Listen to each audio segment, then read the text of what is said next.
but she's someone who works basically 6 days a week at a W-2, and she don't have the time to buy a fixer-upper, and she'd rather buy a turnkey. So with that, let me welcome Miss Chi Win from Florida. Chi Win, unmute yourself, Chi Win. Let's see if we got the internet correct working for her. Hi, everyone. All right, Chi Win. All right, Miss Chi Win, let's dive in. Chi Win, you guys, she is a W-2 worker. She's a nail technician over here in Davie, Florida, which is like 30 minutes from Miami. And she right now makes about a little over $100,000 a year being a nail technician. So Chi, let's dive in real quick, okay, Chi? Yes. When did you come over from Vietnam? Can you tell people that? Yeah. Hi, everyone. My name is Chi Nguyen. I'm from Vietnam. I moved to United States in March 2009, 16 years ago. 2009. And Chi, when you came over here, did you come over here with money? Right? Were you already rich when you came over to the United States? Tell us about that. Yes. I was born very poor. My childhood, I didn't have anything growing up. After I sold everything in Vietnam, I come here with a little bit of over $1,000. Wow. And who did you come here with? I came with my husband and my son. And you, your husband and son came from Vietnam with a little over $1,000. Yes. Wow. I came over here, my family came over here with like $100, $200. So, and even that's not a lot. $1,000 is not even a lot. You know what I mean? Yeah. How did you end up, Chi, working and doing nails? How did that happen? Yes. So, when and how I become a nail technician. I, as an immigrant with no money, no English skill, no experience, and not a formal education, I know I had to do what it took to provide for family. So I start working in the family-owned nail salon, and that's where I start my journey in the nail business. And how long you been doing nail now, Chi? I've been doing nail for the past 16 years, and recently I become a realtor too. So Chi still does nail, and then as she got exposed to myself and what we do, she went and got her real estate license recently because she want to actually do something, more than nail. But she still do nail because she got to transition as she get more sale.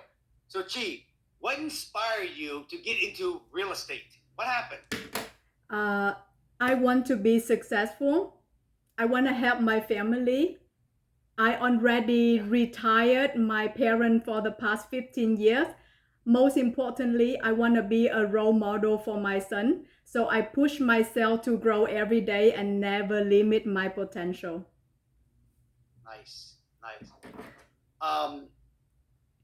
When did you buy your first deal, Chi? I bought my first deal January 2024. 2024. Yes. And we're going to go over that deal in a few minutes, everybody. So when did you actually join Springboard?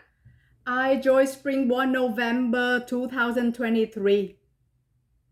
So you basically bought your house 2 months later after you joined Springboard. Correct. How has Springboard helped you buy your first property? And of course, today, Chi, you own 4 property in the last like 12, 13 months. How has joining Springboard helped you accumulate 4 property in the last 13 months? Yes. From the bottom of my heart, Springboard has completely changed my mindset. The support from this amazing community has been incredible. And now Springboard is my family. I got a lot of support when I need it, and also it pushed me, it gave me a lot of motivation to buy more and accumulate my portfolio. Gee, when you bought your first property, what fear did you have about buying your first rental property, and how did you get over the fear? Yes, absolutely. When you start something new, the fear, the worry, overthinking, and overwhelming is a part of the process. But I know fear and the scarcity wouldn't take me anywhere except hold me back. Probably from the struggling growing up, emotionally, physically, and financially. It shaped me into the person I am today. I developed a lot of patience, discipline, determination, and a strong work ethic. So I just take action. I didn't, I know it is a lot of things going on in the process, but I understand it's a part of the journey, so I just enjoy it. Yeah, I agree. And let's be honest, G. I mean, the fear of buying a rental property and making a mistake is way easier than the fear of leaving Vietnam, escaping the communists, right? On the boat, on the river, you know what I mean? And anybody could have been dead by the time we get to the United States, right? True. Yes. Yeah. So, G, why did you decide? Because people always hear me talk about buy ugly houses, fix them up, and keep them as rental, right? The BRRRR strategy, right? Yeah. Why did you decide to buy a turnkey house already clean and done, versus buying an ugly house, fix it up, and keep it? Yeah. As a beginner, I had no experience with fixer upper, and I didn't had enough time to build the relationship with the team that could handle the renovation. But most importantly, I need to focus on the current job because that's my main income, to provide for family. So, and I believe real estate is a long-term game, so starting turnkey property wasn't a bad option. I have learned as I go, and now I'm preparing for the next level. I love it. How does it feel, G, to own 4 rental in literally like 12, 13 months? You literally within 1 year bought like damn 4 property. Did you even think it was even possible when you first joined this? Yeah, I wasn't thinking it's gonna even happen, but I mean, honestly, I'm the type of person that I got a great motivation. Like when I wanna do something, I focus and I wanna be the best in it. Also, it feels really good. It feels like your accomplishment is like for real. So I overcome a lot, and I really wanted to be better and better, and that's the reason why I'm keep moving forward. I love it. Thank you. G, what's the end game? Why you want to own all these property? What are you doing all this for? I mean, why? What's the end game to all this? Yeah, the end game is having freedom of choice. I want to live a simple life on my own term, and have a flexibility to decide how I want to live. Also, I already retired my parents, but I want to help them more, and help the community to grow. That's my end game. I love it. Thank you. So many people, we all want to invest in real estate, but they always say, I'm scared to be a landlord. I'm scared of the tenant not paying rent. How do what would you say to the people watching this, G? Now you did it 4 times.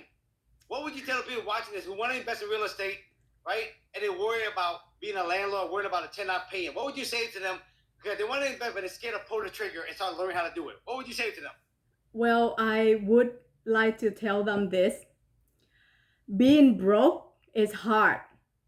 Being rich is difficult, challenging. So nothing in life is handed to me easy.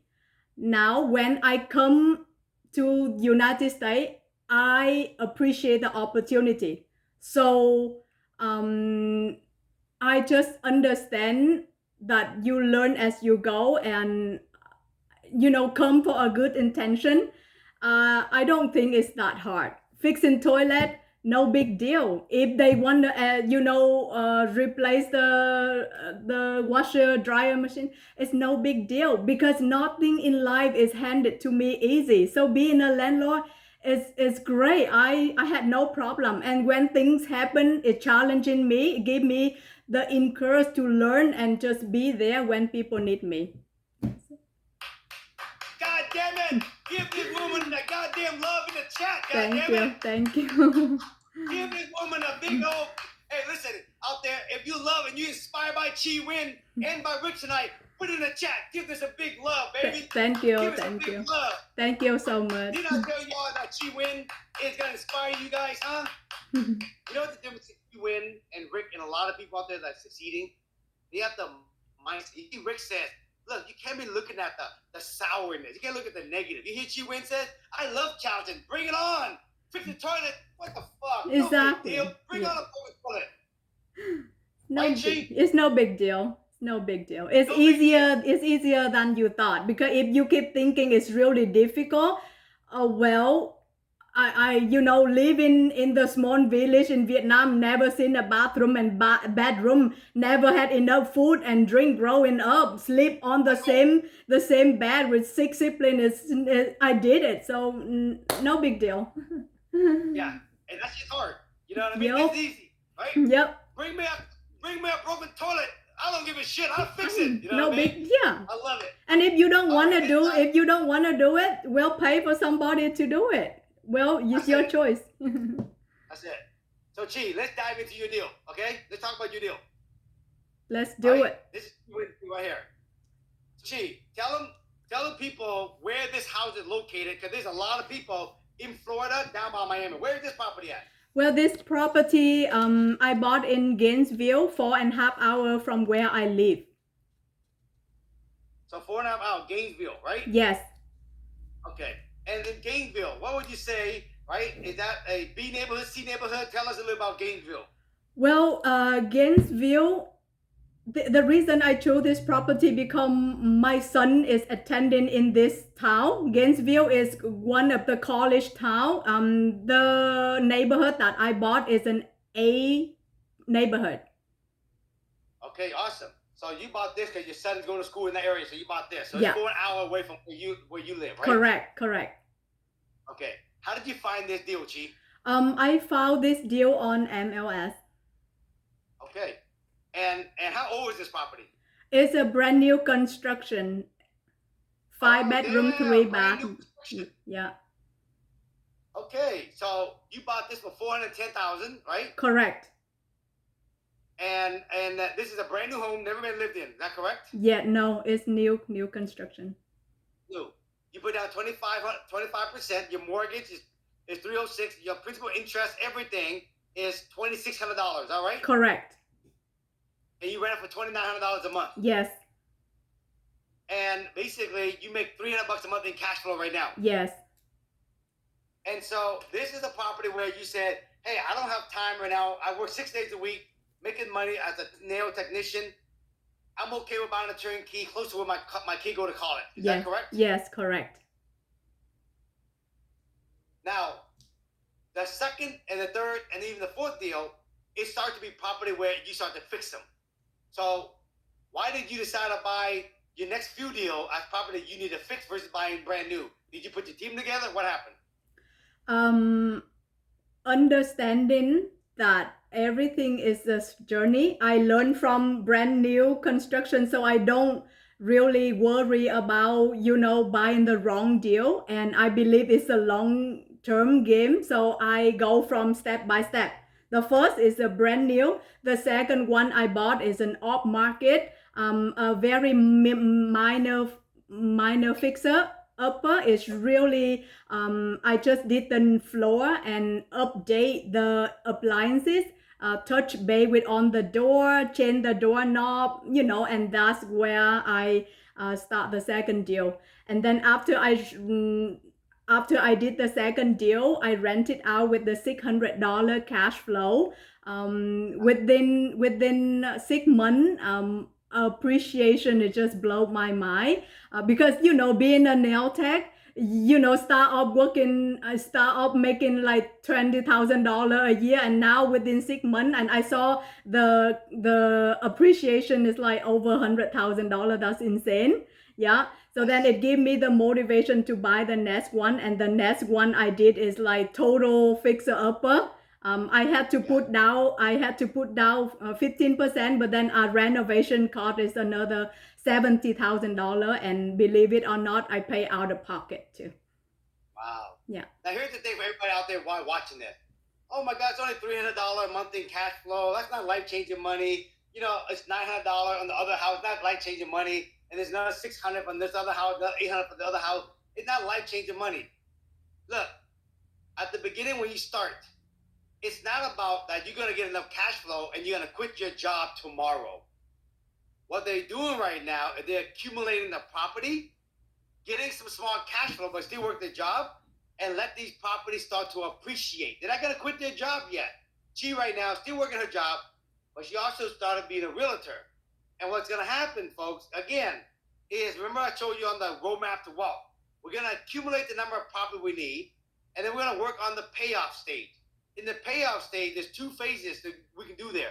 We can pay down the property and then get all the rent, 2,900 times 4. Or what we're doing is we're taking some of these single family and we train them into like triplex, 4plex, 6plex, 8plexes. And so imagine right now G has 4 property.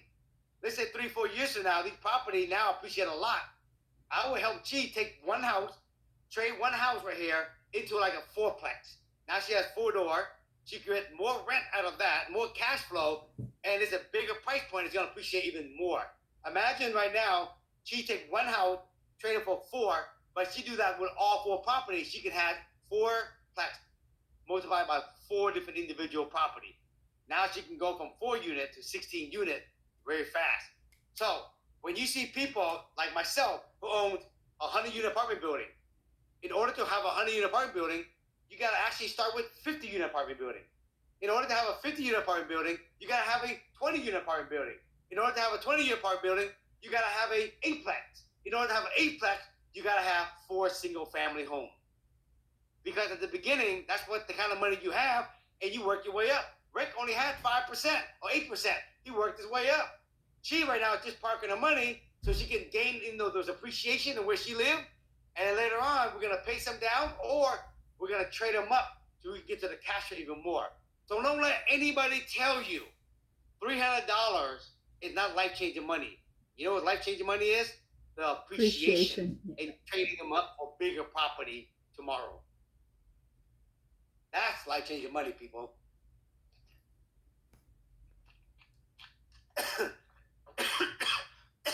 Okay.